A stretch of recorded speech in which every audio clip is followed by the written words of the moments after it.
शबर साहब ये बताएं, आप क्या आप इसे एग्री करते हैं? वो कहते हैं भाई ठीक है टैक्स कलेक्शन का नंबर ज्यादा है लेकिन as a percentage of GDP अभी भी कम है, और दूसरी रीजन उन्होंने खुद जो बता दी मैं दोहराता नहीं हूँ सर।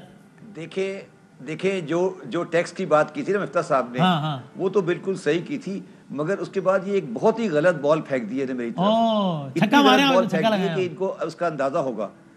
अच्छा, ये जो मुस्लिम लीग का आखिरी साल था ना 2030 जून 2018, जी वो पाकिस्तान की तारीख का माशी तौर पे बदतरीन साल था।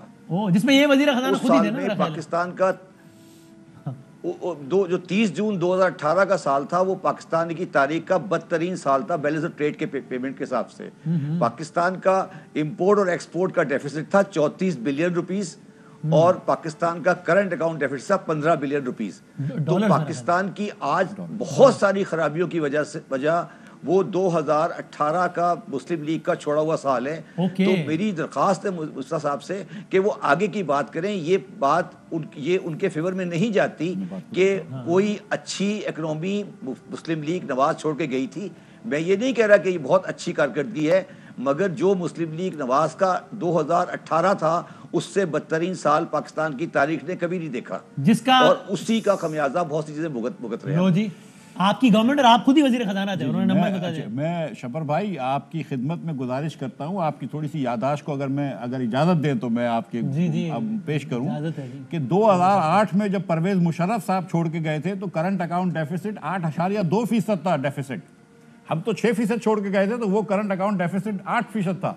लेकिन आप जैसे बहुत सारे इंटेलेक्चुअल्स को मुशर्रफ साहब की गलती नजर नहीं आती है कि वो अगर 8.2% लाए तो आप बोलते हैं मेरी बात सुन ले। नहीं अब मेरी बात सुन ले शब्बर साहब, मेरी बात सुन ले शब्बर भाई, मेरी बात सुन ले आप शब्बर भाई, मेरी बात सुने आप फिर बात कर लीजिए। तो एक तो ये है कि वो 8.2% पे छोड़ के गए थे, हम 6% पे छोड़ के गए थे। और आप भी जानते हैं कि मईशत को मेजर करने के लिए एक नहीं बहुत सारे स्टेटिस्टिक्स होते हैं। हमारी जीडीपी 5.8% बढ़ रही थी।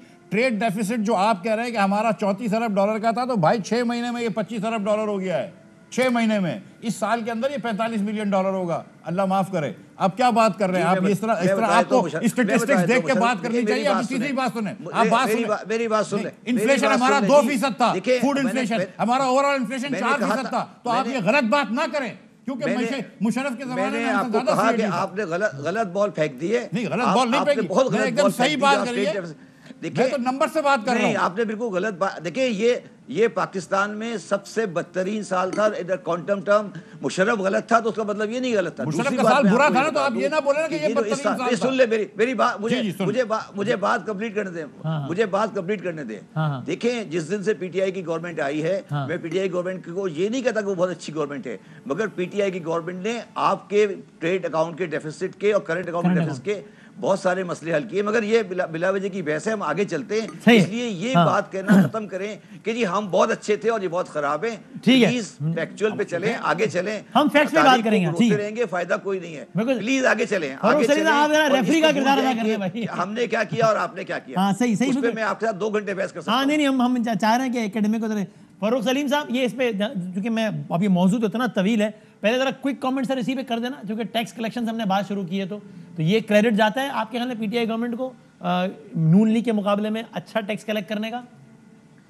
वसीम साहब, जो बहस हो रही है, कभी टैक्स कलेक्शन की बात है, कभी ट्रेड डेफिसिट का नाम लिया जाता है, करंट अकाउंट का भी जिक्र किया गया। आम आदमी के लिए इन तीनों चीजों का कोई रेलेवेंस नहीं है, उसका कोई ताल्लुक नहीं है इन चीजों से। आम आदमी कहता है कि मुझे ये बताएं कि आटे की कीमत क्या है, चीनी की कीमत क्या है, महीने के बाद मेरा बिजली का बिल क्या आएगा, क्या मेरी आमदन जो है, कुव्वत खरीद जो है वो गिर रही है या बढ़ रही है। सही है। देखिए आम आदमी का क्या ताल्लुक कि करंट अकाउंट डेफिसिट कम हो रहा है, ज्यादा हो रहा है। मुशर्रफ के जमाने में ज्यादा था, पीपल्स पार्टी के जमाने में ज्यादा था, पीएमएल ने बेहतर कर दिया। तो सर आप ऐसा कर दें फरूख साहब, मैं अपने सवाल को रिफ्रेश कर दूं अगर, कि यानी वो जो पैमाने हैं जिनका आपने तस्करा किया, जो कि आपने बिल्कुल ठीक कहा कि आम आदमी को जो समझ आती है वो तो वही है, उन पैमानों के मुताबिक आपके ख्याल में अभी ये 3-3.5 साल अच्छे रहे या पिछले वाले 5 कंपैरेटिवली?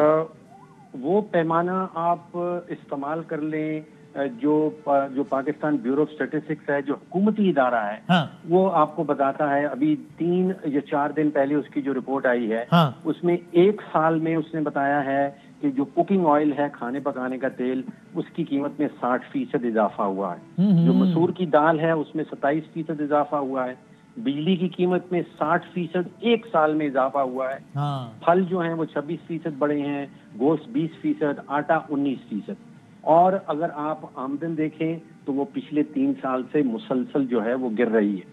तो एक दो धारी तलवार चली है जो आप जिसके मतलब आपने पूछा, पिछले 3 साल से पाकिस्तानी अवाम के ऊपर एक दो धारी तलवार चली है, जिसमें कीमतें पाकिस्तान की तारीख में जिस तरह तारीखी तौर पे ज्यादा बढ़ी हैं और आमदन जो है वो मुसलसल 2018 के बाद गिर रही है। ठीक है, मैं अगर यही पॉइंट लेके जा सकूं शब्बर जैदी साहब के पास, शब्बर, अच्छा जाहिर है आई एम श्योर कि फरूख सलीम साहब का ये मतलब यही है कि इन चीज़ों का यूं तो ताल्लुक है आम आदमी से कि भाई जाहिर है जिस जहाँ से मैंने प्रोग्राम शुरू किया कि टैक्स कलेक्शन ज़्यादा होगा तो आम पे ज़्यादा स्पेंड होगा तो हम खुशहाल होंगे, लेकिन जाहिर है ये वाली टर्म्स आवाम इकोनॉमी के एक्सपर्ट्स तो नहीं होते तो वो उससे रिलेट नहीं करते, रिलेट उन टर्म्स से करते हैं उन्होंने बताया। अब ये ज़रा इस पर आ जाए, हमने टैक्स कलेक्शन पे बात कर ली, दोनों ने अपना अपना ओपिनियन दे दिया। अब शब्बर जरी साहब ये आप बताएं, जो फरूख सलीम साहब ने ये वाली जो बात छेड़ी है। देखिए मैं बताता हूँ, देखिए खरीद और महंगाई, बात सुने, मैं फरूख सलीम साहब की बात से बिल्कुल एग्री करता हूँ। अच्छा। कि पिछले 2-3 साल में पाकिस्तान में आम आदमी की माशी मुश्किलात बढ़ी हैं और माशी मुश्किलात में कोई खैर ख्वाह आसूदगी नहीं आई और पाकिस्तान में जो बुनियादी अशिया हैं उन और ख़ास तौर पे कंज्यूमर आइटम्स हैं उनकी कीमतों में इजाफा हुआ है, जिसकी वजह से आम आदमी की ज़िंदगी मुश्किल से मुश्किल तर होती गई है।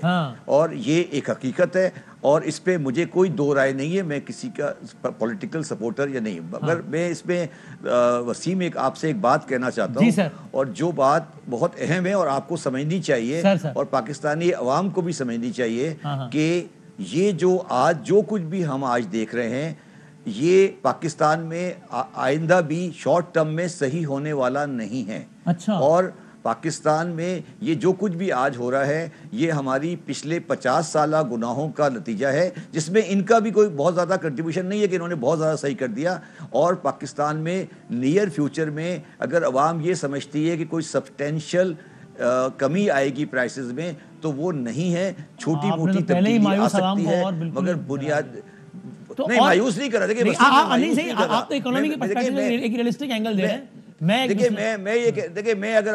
मैं अगर आपको सियासी बातें करना शुरू करूं कि हम यहाँ पे दूध की नहरें बहा देंगे तो गलत है। और कोई भी आएगा, कोई गवर्नमेंट भी आएगी, उसको बहुत सख्त मेजर लेने पड़ेंगे जो अनपॉपुलर मेजर होंगे। तो ये पाकिस्तान की मईशत का जो खतोखाल आज है इसमें और इसकी जरा शॉर्ट में बता दें, इसकी बुनियादी वजह क्या है? आलमी महंगाई आलमी सतह पे या बैड मैनेजमेंट ऑफ इकोनॉमी? इसकी बुनियादी दो वजूहात हैं। इसकी बुनियादी वजह यह है कि पाकिस्तान का जो पाकिस्तान की जो अवाम है, जो अशराफिया है, वो पाकिस्तान की बहुत अमीर है और पाकिस्तान की जो गवर्नमेंट है, स्टेट है, वो निहायत गरीब है और गरीब से गरीब तर होती जा रही है। तो वो जब गरीब से गरीब तर होती जा रही है तो वो अवाम को कोई बुनियादी सहूलत कहने को तो दे रही है, मगर वो स्टेट की रिस्पॉन्सिबिलिटी और दूसरी वजह क्या है? ये एक वजह होगी, दूसरी वजह बिल्कुल दूसरी वजह यह है कि पाकिस्तान का जो एक्सपोर्ट और इंपोर्ट का बैलेंस है, हमने खुद इन्हिसारी की कोशिश नहीं की है और हमारा हमें जो डॉलर हमारे पास आता है और जो डॉलर हमें जाता है उसमें इतना बड़ा खसारा आ जाता है कि हमारे रुपये की कीमत मुस्तहकम नहीं रह सकती। ठीक है, ये 2 पॉइंट्स आ गए, मैं जरा आगे लेके चलता हूं। अहम तरीन खबरें अब एक क्लिक की दूरी पर। हर लम्हा बाखबर रहने के लिए सब्सक्राइब करें हमारा YouTube चैनल। अपने मोबाइल फोन से मुल्की और बैनुल अक़वामी अहम खबरों तक रसाई के लिए डाउनलोड कीजिए मोबाइल ऐप। बामसूख जराए से मुसद्दिका खबरों, तज्जियों और तबसरों से मुस्तफीद होने के लिए विजिट कीजिए पाकिस्तान की सबसे बड़ी न्यूज वेबसाइट। ARY न्यूज पहुंचा रहा है खबरें सबसे पहले आप तक, ताकि आप रहें हर लम्हा बाखबर।